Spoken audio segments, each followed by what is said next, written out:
Alright, welcome everyone. So today we're going to go over the final steps of installing the UMOG plugin, and then we're going to create a node tree, populate it with some nodes, and then execute it. So the first thing to do is check that the plugin has been properly installed, so just go to File, User Preferences, we can search for this.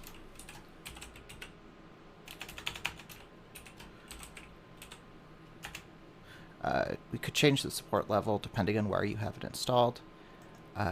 This box should be checked so that the plugin is activated. The version may be slightly different depending on when you download this. But that all looks good, so we're ready to go. So I generally like to work in the compositing view, so we're going to go ahead and switch over to there.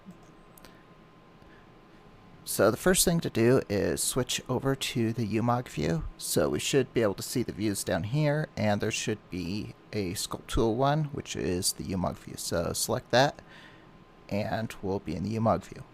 So the first thing to do is to create a node tree. So if we haven't created a node tree, almost nothing will be available to us. So we can't add nodes since we don't have a node tree to add them to. So all of these menus will be grayed out. So let's add a node tree.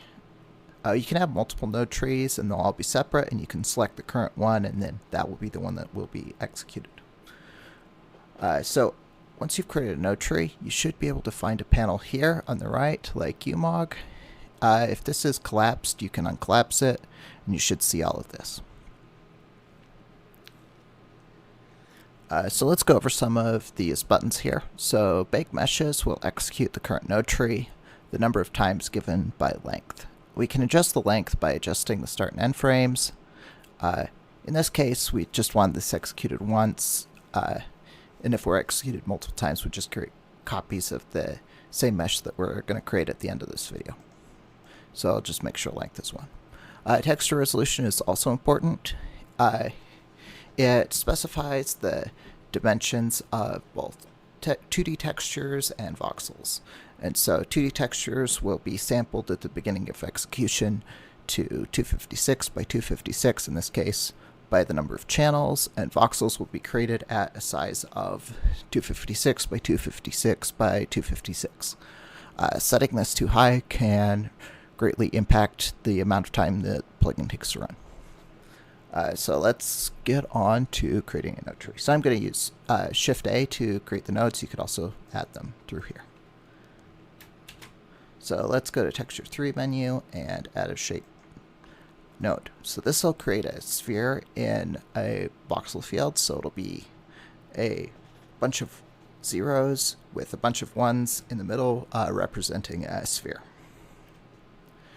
And then we want to mesh this. And so this node tree will give us a smallish sphere mesh, so we're going to go to Convert to Mesh. The ISO level doesn't matter for now, since the voxels as inputs are all ones and zeros there. The ISO level won't matter.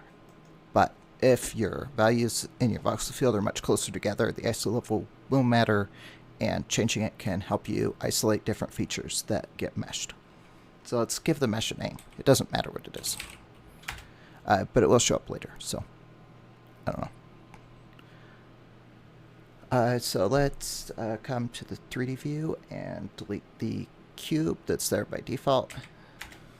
And then we're going to come up and click the Bake Meshes button. So this might hang for a sec as it runs. It'll come back and it'll be just fine. So yeah, then we've got the mesh that we've created. We can also pop this into edit mode and see the vertices. This will create quite a few vertices, but hey, that's okay. And thanks everyone. We'll see you later.